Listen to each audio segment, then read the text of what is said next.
इस वीडियो में डिस्कस करेंगे दोस्तों टॉप 25 क्वेश्चन।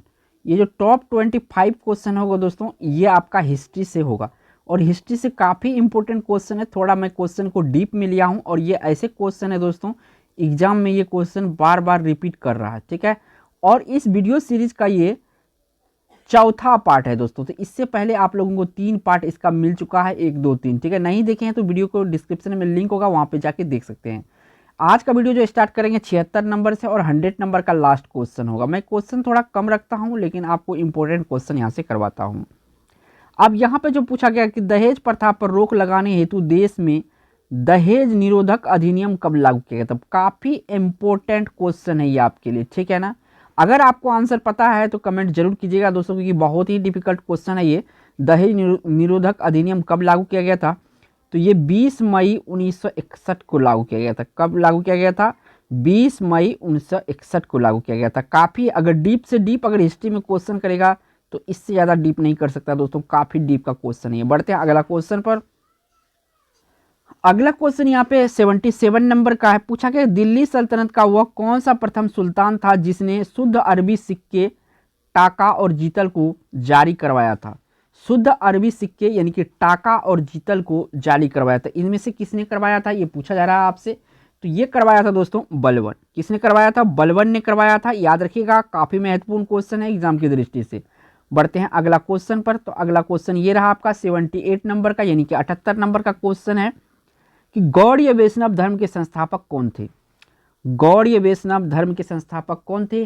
तो इसके संस्थापक थे चैतन्य महाप्रभु, ठीक है। कौन थे? चैतन्य महाप्रभु जो है गौड़ीय वैष्णव धर्म के संस्थापक थे, याद रखिएगा। बढ़ते हैं अगला क्वेश्चन पर।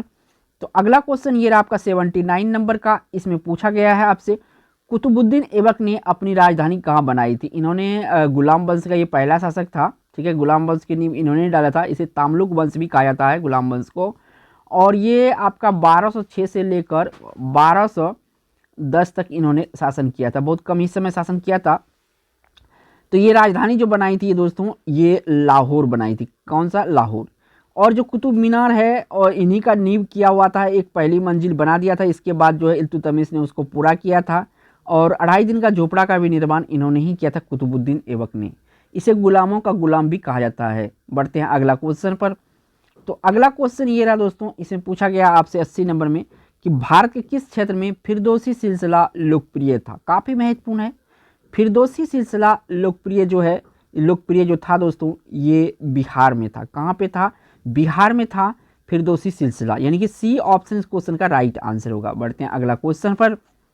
तो ये रहा आपका अगला क्वेश्चन 81 नंबर का है, यानी 81 नंबर का क्वेश्चन है। प्रारंभिक तुर्क या आदि तुर्क शासकों में से किसे उसकी उदारता के कारण लाख बख्श कहा गया। काफी महत्वपूर्ण क्वेश्चन है। लाख बख्श के नाम से किसे जाना जाता था? तो ये कुतुबुद्दीन ऐबक को कहा जाता था, क्योंकि दान में काफी उदारता था, बहुत कम समय में बहुत दान किया था, इसीलिए इसको लाख बख्श कहा जाता था, ठीक है। तो यानी कि यहाँ पे सी ऑप्शन सही है। बढ़ते हैं अगला क्वेश्चन पर। तो अगला क्वेश्चन ये रहा आपका 82 नंबर का और काफी महत्वपूर्ण क्वेश्चन है। एक पत्थर की पूजा होती है तो दूसरे को पैरों तले रौंदा जाता है, यदि एक भगवान है तो दूसरा भगवान है, यह कथन किसका है? बहुत ही महत्वपूर्ण कोटेशन है और ये किसके द्वारा कहा गया ये कोटेशन, ये पूछा जा रहा है आपसे। तो ये कहा गया है दोस्तों नामदेव के द्वारा कहा गया था। किसके द्वारा कहा गया था? नामदेव के द्वारा कहा गया था। बढ़ते हैं अगला क्वेश्चन पर। तो अगला क्वेश्चन ये रहा आपका 83 नंबर का।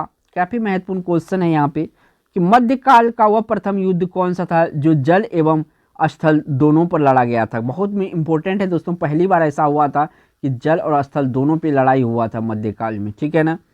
तो ये हुआ था दोस्तों घाघरा का युद्ध में। कौन सा युद्ध में? घाघरा का युद्ध में जो है 1529 में हुआ था घाघरा का युद्ध।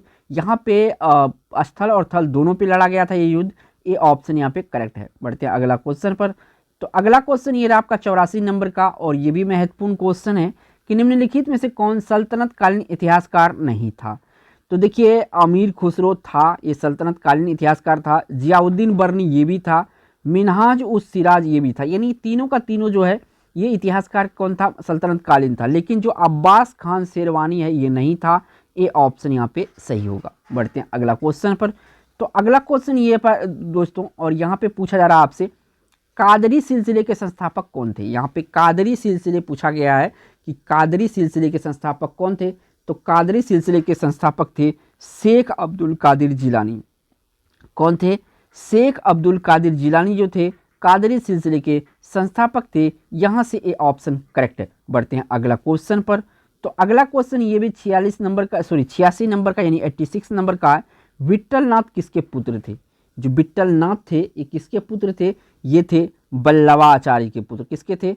वल्लभाचार्य के पुत्र थे विट्ठल नाथ। यहाँ से आपका डी ऑप्शन करेक्ट हो जाएगा। बढ़ते हैं अगला क्वेश्चन पर। तो अगला क्वेश्चन ये रहा और पूछा गया है दोस्तों इसमें आपसे, यदि मैं अपने एक गुलाम को पालकी में बैठा दूं तो मेरे आदेश पर मेरे सभी सरदार उसे अपने कंधों पर उठाकर ले जाएंगे, यह कथन किस प्रसिद्ध सुल्तान का है? काफ़ी महत्वपूर्ण क्वेश्चन है। तो ये सुल्तान है सिकंदर लोदी का। किसका है? सिकंदर लोदी का है। यहाँ से बी ऑप्शन करेक्ट है। बढ़ते हैं अगला क्वेश्चन पर। तो अगला क्वेश्चन ये रहा दोस्तों आपका 88 नंबर का क्वेश्चन है कि विट्ठल या विठोबा किसका अवतार माना जाता था? विट्ठल या विठोबा किसका अवतार माना जाता था? तो ये भगवान कृष्ण के अवतार माने जाते थे। किसके? भगवान कृष्ण के। डी ऑप्शन यहाँ पे करेक्ट हो जाएगा। काफ़ी डीप का क्वेश्चन है ये। बढ़ते हैं अगला क्वेश्चन पर। तो अगला क्वेश्चन यहाँ पे पूछा जा रहा है आपसे 89 नंबर में कि निम्नलिखित में से किसका निर्माण कुतुबुद्दीन ऐबक ने नहीं कराया था?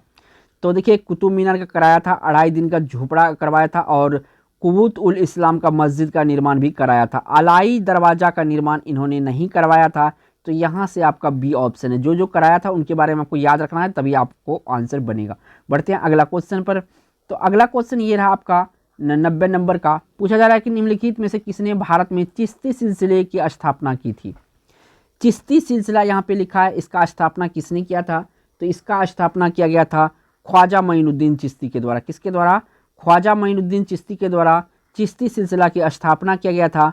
बी ऑप्शन यहाँ पर करेक्ट हो जाएगा। बढ़ते हैं अगला क्वेश्चन पर।